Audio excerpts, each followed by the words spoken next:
A group of Michigan college students is shining a bright light on solar technology. The Fox E team visited Lawrence Tech, where they are building a solar-powered house from scratch. Robin Schwartz has the story.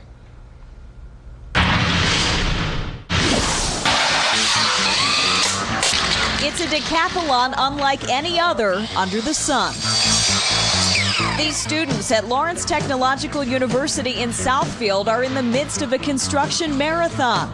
They're racing to build a solar-powered home that generates enough juice to run appliances, lights, heating and cooling, and other modern conveniences. The only power source we were allowed was the sun. We wanted this home, when you walked in it, to really feel like you could live here. And it will. When this solar house is finished, it'll be roughly 700 square feet with a living room, bathroom, 2 bedrooms, and a full kitchen. Here will be where all of our kitchen cabinets and our refrigerator and everything will be. So this is the back area of the kitchen. Tina Spann, who just graduated with a degree in architecture, gave us the tour.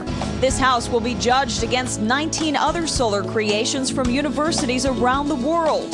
The Lawrence Tech team calls its design the Alloterra House, which means to soothe the earth. And that's exactly what it does. These solar panels harness the sun's power, eliminating the need for coal-fired power plants like this one, which burn fossil fuels and can be bad for the environment. The technology's here. Look, it's doable. This house is completely off the grid.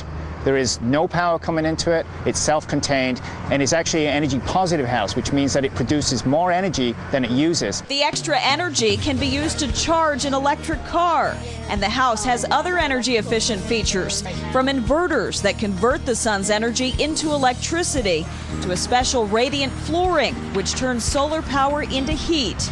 It even works when the sun doesn't shine. With excess energy from the sun, we store it in batteries. So we actually use the batteries on less sunnier days to power the house.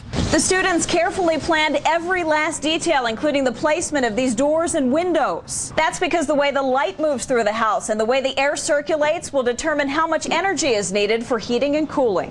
All the technology in the house had to be on market by the time of the competition. It all had to be readily available to the general public. And that's the beauty of it. The students say this isn't a house of the future. It's something any family could live in today. This is an artist's rendering of the finished product. And amazingly, this whole house comes apart.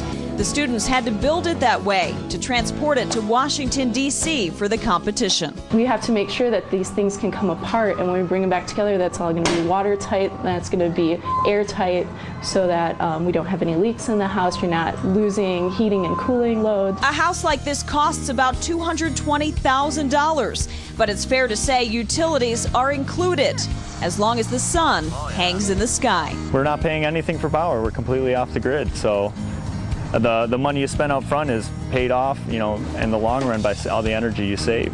During the competition, the house will be judged in 10 different categories, including architecture, engineering, and comfort. Construction wraps up in the next few weeks, and the Solar Decathlon, sponsored by the U.S. Department of Energy, takes place in October.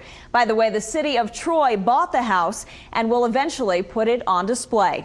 With the Fox Energy Report, I'm Robin Schwartz.